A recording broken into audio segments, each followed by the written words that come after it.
할렐루야. 서로 좌우 인사합시다. 반갑습니다. 축복합니다.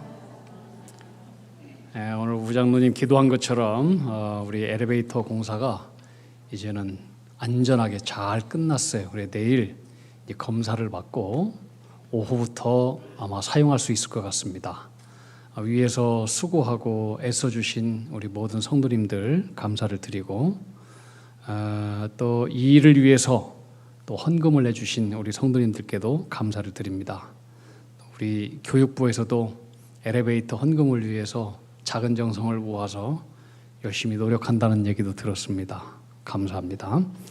오늘 저는 이제 내일 모레가 6.25인데 올해가 74주년 6.25 전쟁 기간을 맞게 되는 그런 해입니다. 우리나라에 하나님의 위대한 섭리가 있습니다. 하나님은 우리에게 뭔가 괴롭고 힘든 인생의 기억들을 잊을 수 있는 만각의 은혜를 주셨습니다. 힘들고 괴로운데 계속해서 그게 생각나고 괴롭힌다면 살 사람이 없어요. 그래서 하나님께서 우리에게 잊을 수 있는 은혜, 만각의 은혜는 이게 보통 큰 축복이 아닙니다. 근데 우리가 있는 하나님의 은혜를 절대로 잊어서는 안 되겠지만은 그러나 우리 역사를 가진 민족들은 반드시 기억해야 될 또 역사의 기억들이 있습니다. 역사를 잊는 민족에게는 미래가 없기 때문에 그렇습니다.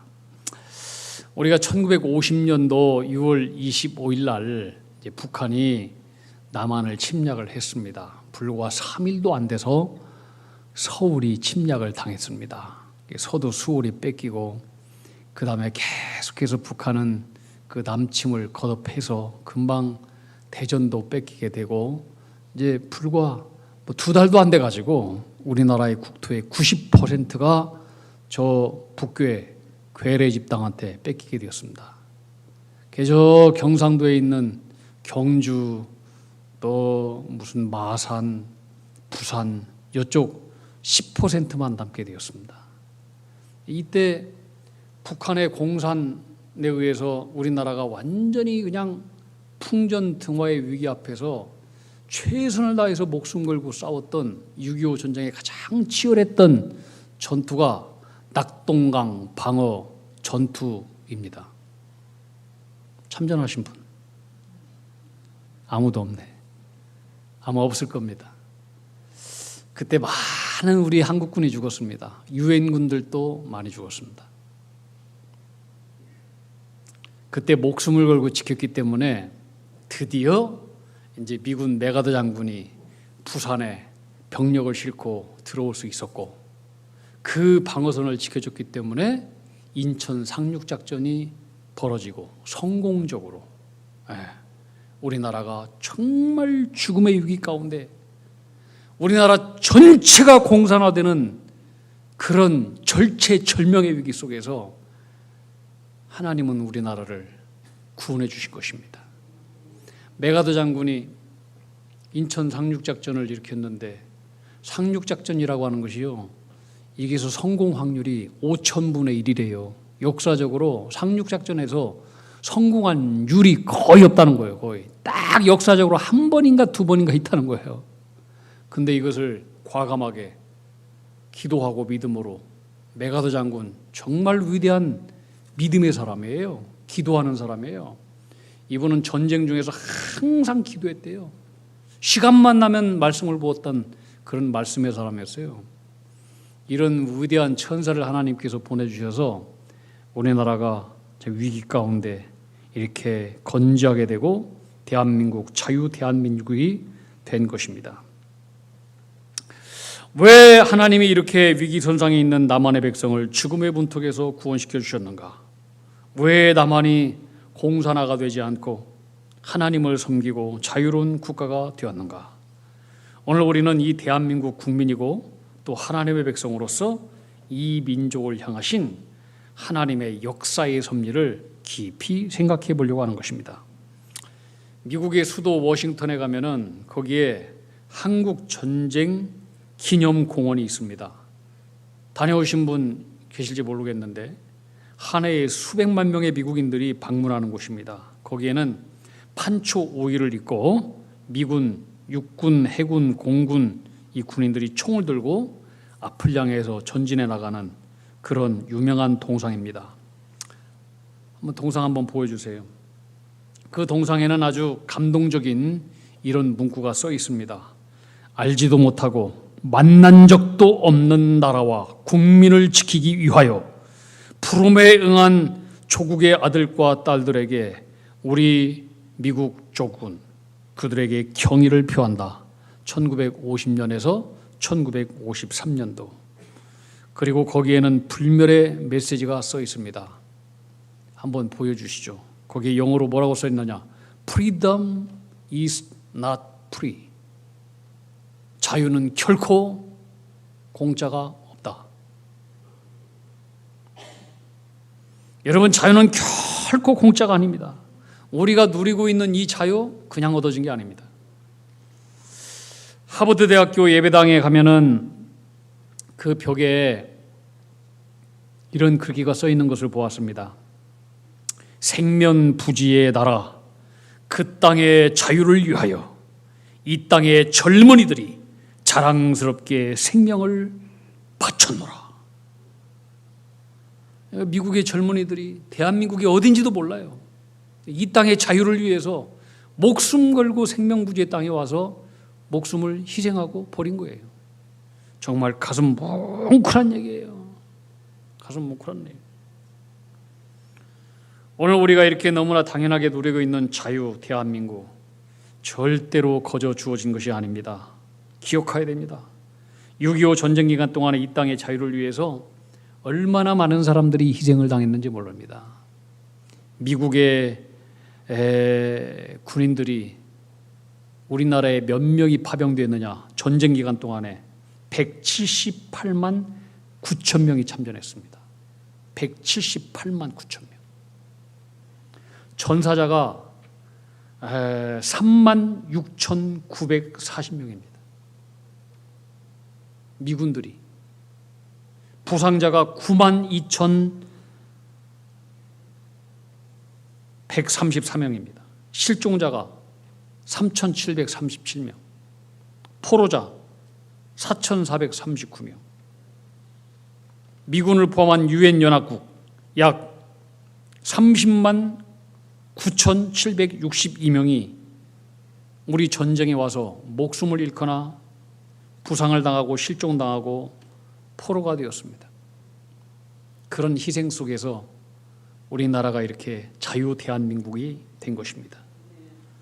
6.25 전쟁 시에 미군의 장성들, 장군들, 이 장군들의 아들만 142명이 참전했습니다. 정말 대단한 나라입니다. 저는 내 자식을 전쟁터에 보낼 수 있을까? 입장을 바꿔 생각해 보면은 정말 많은 생각을 할 것 같습니다. 근데 장성들 아들만 140명 참전했고 그 중에 35명이 전쟁에서 전사 내지 전상을 당했습니다. 그 당시 미국 대통령으로 당선되었던 아이젠하워 대통령도 그 아들이 6.25 전쟁에 참여했습니다. 그 당시 주한민국 사령관이 누구냐? 벤플리트 장군이라고 해요. 벤플리트 장군. 유명한 분이에요. 별 4개 사성장군이에요. 그 아들도 우리 6.25 전쟁 가운데 전투기 조종사로 한국전에 참여했다가 전사를 당했습니다. 벤플리트 사령관의 아들 지미 벤플리트 중위는 이 벤플리트 장군이 결혼한 지 10년 만에 얻은 정말로 귀하고 귀한 외아들입니다. 그리고 이미 그 아들은 이미 다른 나라의 해외 군 복무를 마치고 온 사람입니다. 그 당시 해외 군 복무를 마치고 온 사람은 미군 군인 복무 규율에 의하면은 그들을 지켜주기 위해서 다시는 다른 나라로 해외 파병을 시키지 않는 그런 규칙이 있었습니다. 그런데 이 벤플리트 장군 이 아들은 자기가 대한민국 전쟁에 반드시 참석해야 되겠다 하면서 군 본부에 탄원서까지 쓰면서 6.25 전쟁에 참여했습니다. 그래서 전사했습니다. 그의 실종 소식을 들은 이 참모들은 아들을 찾는 수색을 확대하자고 벤플리트 사령관한테 건의했지만은 이 벤플리트 사령관은 내 아들을 찾는 것보다 대한민국을 지키고 사수하는 작전이 더욱더 중요하다면서 병력을 거기 내 아들 수색하는 데 사용하면 안 된다 하고 거절했습니다. 나중에 기록에 의하면 이 벤플리트 장군의 아들 지미 벤플리트는 중군군에 잡혀서 포로가 되어서 그렇게 비참하게 죽었다는 기록이 있습니다. 여러분, 하나님은 죄인을 구원하시기 위해서 독생자 아들까지 아끼지 않고 보내주신 것처럼 하나님은 이 대한민국 우리나라를 사랑하사 구원하시기 위해서 생면부지의 나라를 위해서 자신의 독자까지 바친 이런 위대한 천사 같은 사람들을 대한민국에 무수히 보내줬다고 하는 거예요. 이 세계 역사상 가장 위대했던 최고의 병장들, 이런 메가드장군 같은 이런 장군들을 대한민국에 보내준 거예요. 그 당시에 클라크 유엔 사령관의 아들도 한국전에 참여했다가 전사를 당했습니다. 장로의 신학대학교 옆에 가면은 워커힐 아파트 호텔이 있습니다.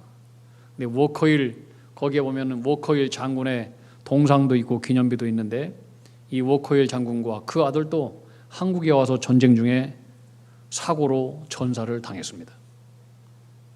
여러분, 우리가 얻은 이 자유가 그냥 어쩌다가 저절로 얻어진 것 같습니까? 아닙니다. 결코 공짜가 아닙니다. 고귀한 희생 위에 우리나라가 세워진 것입니다. 우리 자유 대한민국은 보통 하나님의 은총을 받은 나라가 아닙니다. 하나님께서 그토록 구원하시기 위해서 우리를 지키기 위해서 수많은 사람들이 죽었고 수많은 유엔군이 왔고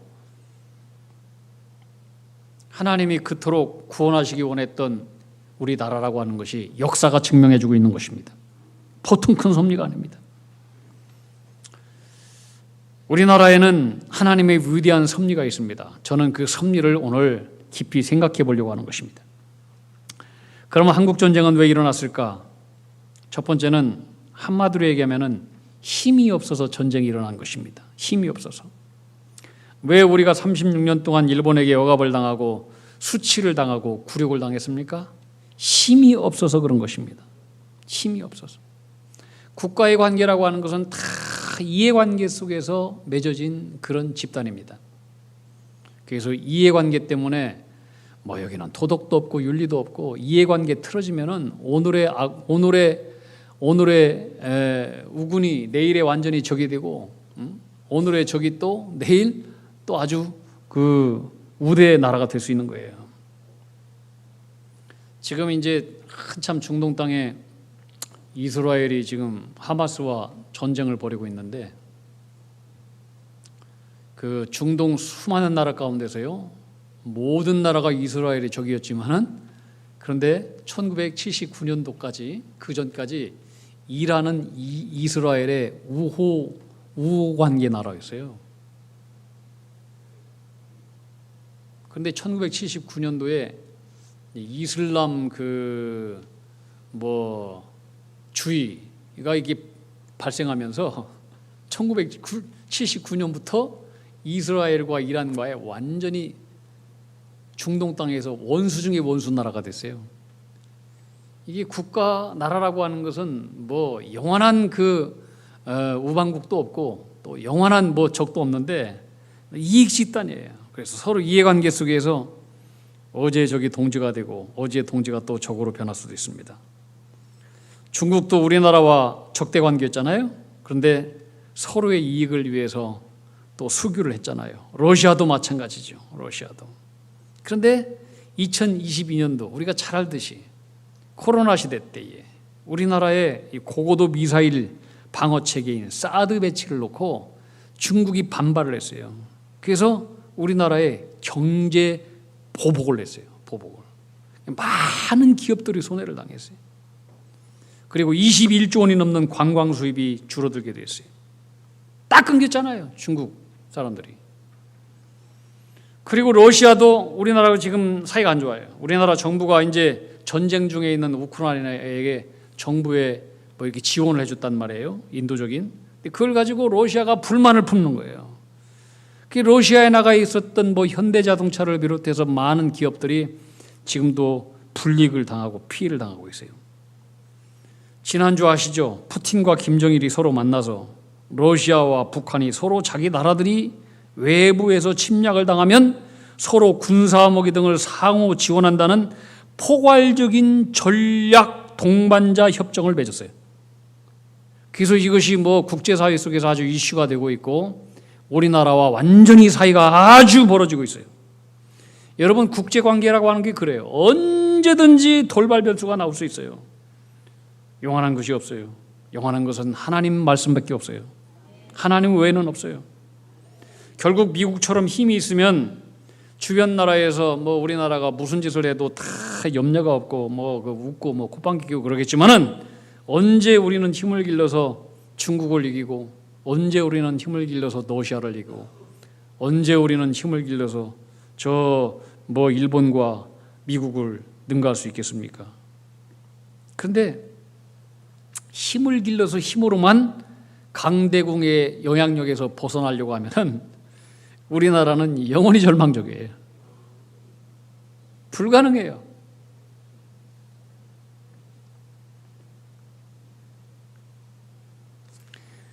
우리나라가 힘이 없어서 속국이 되고 힘이 없어서 전쟁을 당한 것은 사실이에요. 그러나 꼭 힘이 없어서 6.25 동란이 일어난 것만은 아니에요. 저는 이것을 하나님의 섭리의 차원에서 바라봐야 된다고 생각하는 사람이에요. 하나님의 뜻 가운데서 이루어진 전쟁. 그런 차원에서 우리나라에서 일어난 6.25 전쟁에 특별한 하나님의 섭리가 있다고 저는 믿어요. 여러분, 예수님이 힘이 없어서 십자가에 달려 죽으셨습니까? 아니에요. 예수님은 뜻이 있어서 죽으신 거예요. 모든 인류의 죄를 탕감하고 구원하여 자유 백성, 하나님의 거룩한 백성으로 삼아 주시고 구원하시기 위해서 죽으신 거예요. 그게 십자가예요.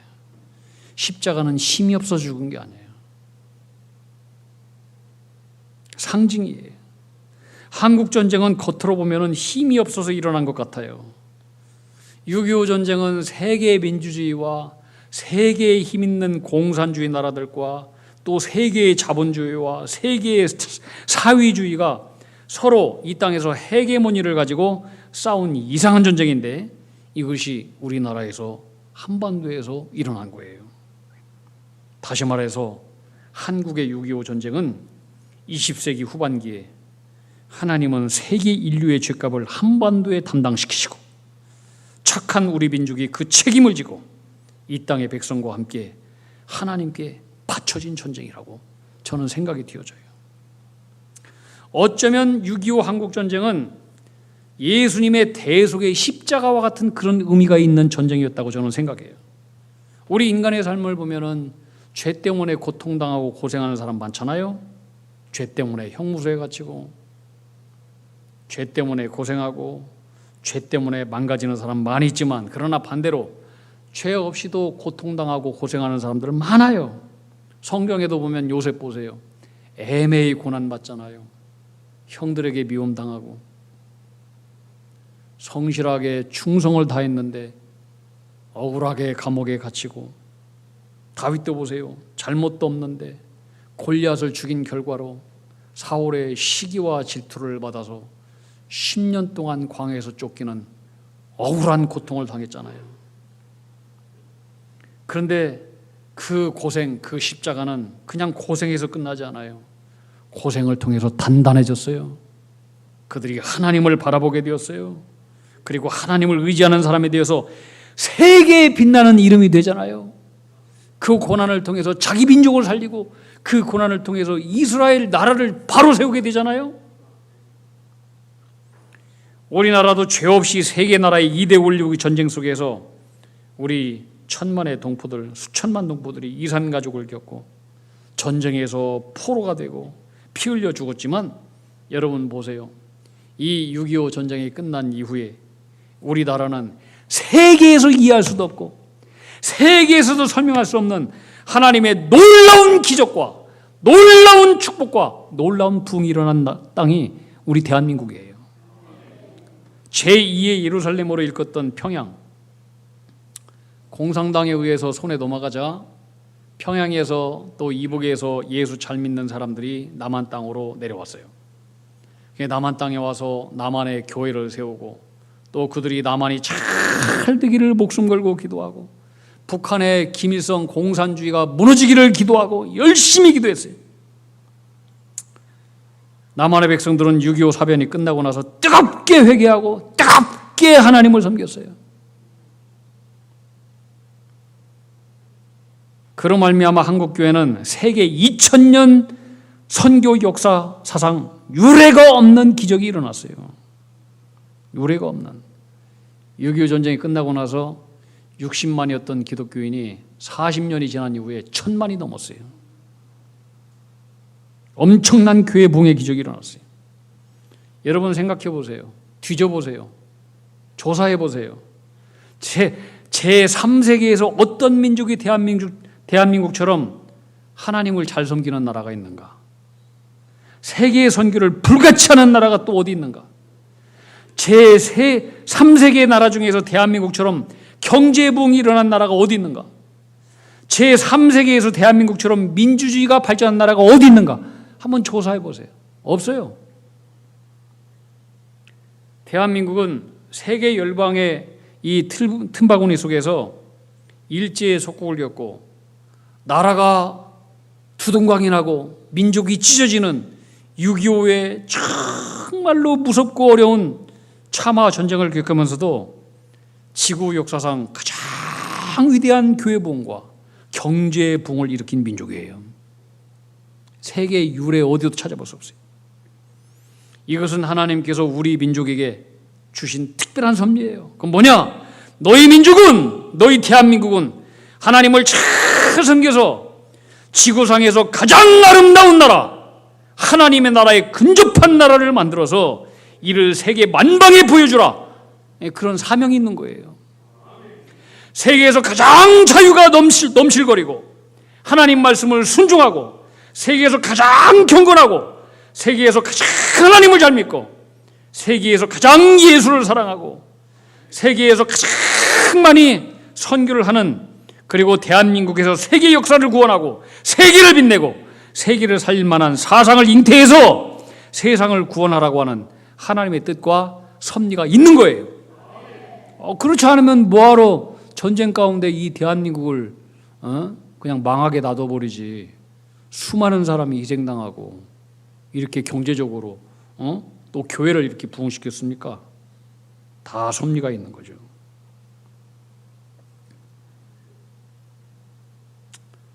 자, 6.25 전쟁이 일어나고 난 이후 이제는 74년이 되었습니다.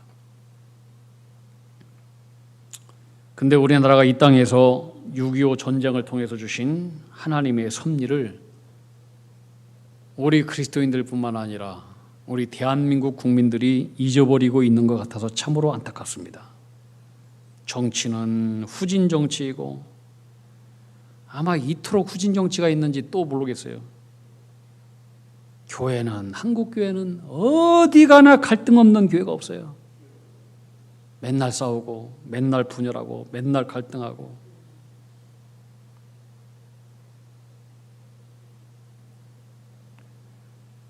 하나님은 가난과 전쟁 속에서 이 땅 위에 신앙의 기적, 경제의 기적, 민주주의의 기적, 교회의 부흥의 기적을 주셨는데 그 하나님의 뜻을 잃어버리고 교인들의 신앙은 성숙하지 못했습니다.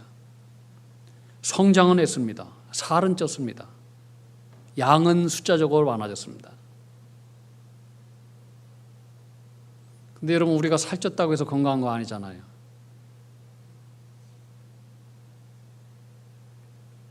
우리는 양적인 성장만 자랑을 했지 성숙을 자랑할 수 있는 크리스찬인가 다시 물어야 돼요. 은혜를 더 고백하지 못하고 모이면 비난하고 불평이 더 많은 교회 크리스찬이 되었고, 예수를 오래 믿어도 하나님의 뜻보다 이 땅에서 더 잘 먹고 잘 살기 위한 일에 더욱더 매진하는 것 같습니다. 예수를 믿어도 하나님의 법을 따르지 않고 세상의 법을 따라가는 것 같습니다. 예수를 믿지 않는 사람보다 부모를 더 공경하는 것 같지도 않고, 예수를 믿지 않는 사람보다 형제를 더 많이 사랑하는 것 같지도 않은 것 같고, 예수를 믿지 않는 사람보다 더 정직한 것도 아닌 것 같고, 세상의 빛이 되지 못하는 것 같습니다. 여러분, 우리는 다시 한번 우리의 신앙의 성숙을 이루어야 됩니다. 비참했던 6.25 전쟁 때의 그 같은 마음으로, 우리 선조들의 마음으로 돌아가서 우리 존재 자체가 하나님 앞에 변하기 위해서 목숨 걸고 하나님 앞에 부르짖어야 돼요. 잿더미 위에서. 오늘 우리가 읽었던 성경의 신명기는 가나안 땅을 앞두고, 가나안 땅에 들어가기 전에 모세가 백성들을 앞두고 증거하는 모세의 마지막 유언이자 마지막 설교입니다. 그 주제는 뭐냐? 하나예요. 한번 따라합시다. 하나님을 사랑하라. 하나님을 어떻게 사랑하냐? 은혜를 기억하라고 하는 거예요. 따라합시다. 은혜를 기억하라. 말씀에 순종하라. 부지런히 말씀을 순종하고 기억하고 살고 가르치고, 하나님이 어떻게 그동안 너희들을 이렇게 저렇게 인도했는지 그걸 기억하라는 거예요. 말씀의 법들을 따르고 가르치고. 신명기 7장 12절에서 15절, 모세가 이렇게 얘기해요. 하나님이 너희들 이렇게 하면 복을 준다라고 하는 그런 메시지인데, 자, 신명기 7장 12절에서 14절입니다. 우리 같이 한 목소리로 말씀을 읽겠습니다. 시작. 너희가 이 모든 법도를 듣고 지켜 행하면 내 하나님 여호와께서 내 조상들에게 맹세하신 언약을 지켜 내게 인애를 베푸실 것이라. 곧 너를 사랑하시고 복을 주사 너를 번성하게 하시되 내게 주리라고 내 조상들에게 맹세하신 땅에서 내 소생에게 은혜를 베푸시며 내 토지 소산과 곡식과 포도주와 기름을 풍성하게 하시고 내 소와 양을 번식하게 하시리니 내가 복을 받음이 만민보다 훨씬 더하여 너희 중에 남녀와 너희의 못함이 없을 것이며. 아멘.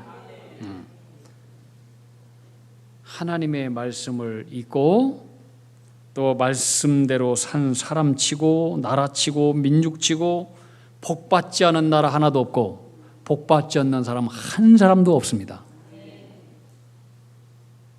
말씀대로 행하면 반드시 약속이 있고 약속이 이루어집니다. 역사가 증명하는 것입니다.